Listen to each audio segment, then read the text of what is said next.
Hey guys, this is Paulo with Meditation Amsterdam, and in today's video I want to share an insight about the selfing mechanism and how, so long as we believe ourselves to be a separate individual, we are on some level, which can sometimes be very, very subtle, avoiding to actually feel that which needs to be felt and face that which needs to be faced. So this starts at the beginning when we are not aware that we are, let's say, identifying ourselves as a separate self. It just feels like the most natural thing. And then at some point we start to try and catch ourselves, let's say, grappling with problems or ruminating and overthinking. And then it becomes clear that we are not the ones that are overthinking, that it's just the mind that keeps doing that, right? So the fact that we can't stop the mind starts to make it more and more clear that it is not us, but it is just a phenomenon that is doing its own thing. However, it is for a while the case that we start to do, shadow work and emotional work. We start to try to clear out and bring things to the surface and so on. And, facing old memories, perhaps, things of this kind. And that goes a long way in clarifying our neurology, our nervous system, in clearing all trauma out. It does a lot of good stuff. But there comes a point where the very self that we believe ourselves to be when doing shadow work starts to get in the way. And this can be very subtle because to believe ourselves to be the one who is clarifying our mind, grappling with our old emotions and things of that kind can be a very productive and a very constructive identity, right? So we had an identity that was completely repressive, right, in nature, and we replaced it with an identity that is now clarifying things that were repressed, right? So things are coming to the surface, we're grappling with them, and the rest of it. It's definitely a move in the right direction. However, there comes a point where impasses are reached on almost every hang-up that we have. In other words, we've gone as far as we can in clarifying the hang-up, but it's still there. Nothing has changed. And I've experienced that quite a lot of, just how much do I need to grapple with this problem before it goes away? And what I had failed to realize is that so long as I define myself as a separate I that is grappling with the problem, I'm reinforcing very subtly the very thing that keeps the problem in place, which is I. And in other words, of the many hang-ups that we have, of the many things that come up in our mind, of the many things that we believe we need to resolve, there is one common factor that sustains them all, which is the preconceived assumption that we are a separate I that is contending with all of them. And that I is very subtle and it's very helpful. It's a great identity to say, I'm the one who's resolving my neurology and my traumas and, grappling with shadow work. I'm the one who's on a spiritual path of growth. I'm the one who is, somehow, grappling with things and resolving them. It actually does a lot to have that identity. But as I said, the preservation of the sense of self inevitably underpins the existential and psychological fears which result in the hang-ups that we have. They are two sides of the same coin. And in fact, And it's not until we start to actually undermine the separate sense of self that the fears and hang-ups can actually be dissolved. Hence the title, I self, therefore I avoid. So long as we believe ourselves to be a self contending with problems, we are on some level not really feeling the fear behind the hang up. Yeah, it's very, very subtle, this which I'm communicating now. It's very, very subtle because we say, well, but I'm feeling the emotional pain. I'm confronting the shadow. I am, perhaps journaling. I am, let's say, almost religiously atoning or confessing to my shortcomings and my fears and this, that, and the other. But I and mine are still a fundamental part of that picture. And whilst that is the case, contact cannot be made directly, and we are still preserving something, right? So there's an I that wants to be there at the end of the shadow work. There's an I who wants to be the claimer and the enjoyer of having gotten over the hang-ups and the problems. And that cannot be done because it's the I that creates the problems in the first place. It is the individual sense of self that makes the need for comparison, superiority, fear, and avoidance to arise in the first place. To self is therefore to avoid. Well, to self is to fear. To fear, it makes the need for avoidance inevitable. So I, self, and fear are three parts of a single mechanism. And now we can't stop fearing or avoiding directly, but what we can do is we can question the I. Always going back to questioning the I. So a fear arises, a hang-up arises. I feel insignificant and not capable enough, for example, could be a fear.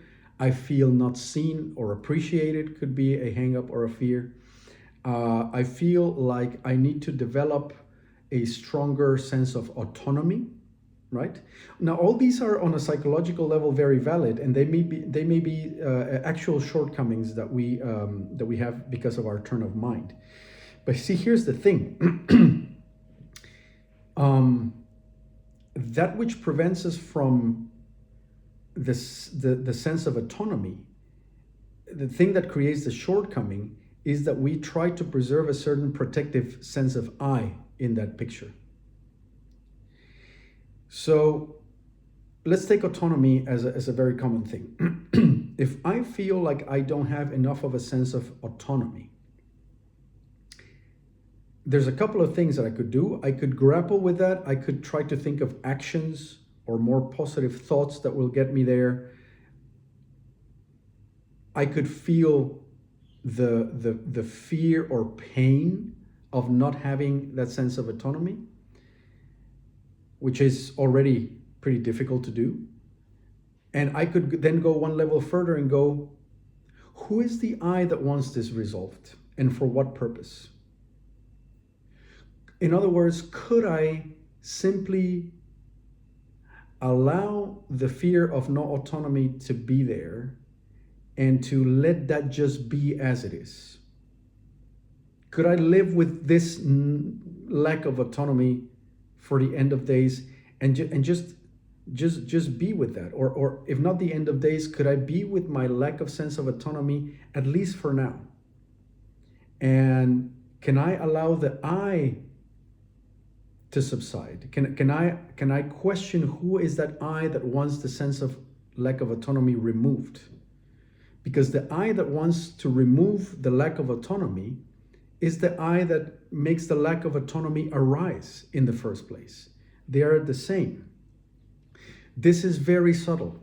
This is very, very subtle because we buy into the identity that believes itself to lack autonomy. The lack of autonomy is the sense of self. You see? There's no division between these two. This is so damn difficult to weed out. It's so subtle, so seductive. The mind is so incredibly clever and seductive. It wants us to grapple with things. So you start to see this as you do more shadow work. And you start to see it because the more things you resolve, the ones that are a little bit more transparent, easier to do away with, they leave a kind of void. They don't leave a self that has gotten over them. It just, there's nothing left. There's no self there to grapple with the problem. There's no problem to grapple with. They both disappear at the same time. So, and now problems, we could grapple with them until the cows come home. And there's always going to be another reason why we still need to get over them. Because there's a sense of self underpinning them, you see? So that's the sucker that we need to get under. We need to root it out from underneath. And once again, it's going to, and it's tricky because it feels like us. It feels like I need to resolve this. I need to grapple with this problem. So whenever there's a hang-up, it goes back to self-inquiry. To whom is this happening? Who is this I that really believes that this needs to be contended with? And it'll give you 1,000 reasons, some of them which may be valid, practical reasons of why this needs to be addressed. See, this is the subtlety. Because the ego will say, like, there's a practical reason why you need to solve this, therefore I am. Do you see the trick? It's a sleight of hand. It's a bait and switch type of trick. There's a practical reason why this needs to be addressed. Therefore, I am an individual self who needs to address it. Ha! Isn't that a neat trick? Isn't that clever? Isn't it clever? Man, what a thing this is. So we need to separate these things. We go, there's a practical situation here that needs addressing. That's interesting. I need to address it and I feel a sense of lack therefore. Really? Well, I can see there's a situation. I see there's consequences to that situation. I see there's discomforts arising because of that situation. I see fear arising because of that situation. I see thoughts arising in the situation. But whence and where is the I behind it all? Is that I real or not? Because we see all the content, we see all the objects, and as an assumed subject arises out of nowhere and claims all of this as I need to therefore grapple. Whence the I? And we there turn our attention to that apparent I, and it's just nowhere to be found. It's just not there to be found. What is there to be found is a ton of avoidance of the real bite that this situation provokes in us. The real visceral discomfort of I'm completely exposed and naked to the situation. I feel insufficient. I can't face it. Do you see the I coming back in there again? You see? So that which believes that it cannot face is the I itself, which is completely natural. The I can never face anything because I is the avoidance mechanism. Do you see that? I hope you've made it this far into the video, by the way, because I was rambling a little bit in building up to this, but I cannot face. I equals avoidance, so I can never face. And that's why we constantly feel this whole, that we are avoidant, or we feel that we are insufficient, that we are not up to the task of facing life. Of course we're not. I am not up to the task of facing life because I am made of avoidance. I is avoidance, okay? And this gives away the entire game of the ego. We play a losing game when we are the ones who try to face. I need to face up to this. I need to live up to. I need to be able to tackle. I need to be able to overcome. It's not doable. I cannot do any of those things. I am utterly not up to the task because I, as a mechanism of the mind, am made of purely individuality, fear, and avoidance. I am not meant to face. I'm meant to avoid. That's what I is avoidance. So we go back to the title, I self, therefore I avoid. You see? So rather than trying to make ourselves face things, we want to question what ourselves are fundamentally, right? Is there an I there that we're trying to make face things? And time and again, we come to the conclusion that there is no I there to face things. Now that leaves us naked in the face of reality if we identify as an ego. But as that identity starts to erode, we realize that we have always been and always ever will be reality facing itself. So self and problems arise or co-arise, self and problems dissolve and co-dissolve. We go back to the cliche phrase, no self, no problem, you see? But there's a profound meaning to that in the sense that so long as we are trying to tackle or face things, embedded in it is a poison pill we can't face or tackle. The I that is trying to do that is the avoidance mechanism, trying to trick itself into saying, yeah, look how I'm grappling with things. Look how I'm facing my shadow.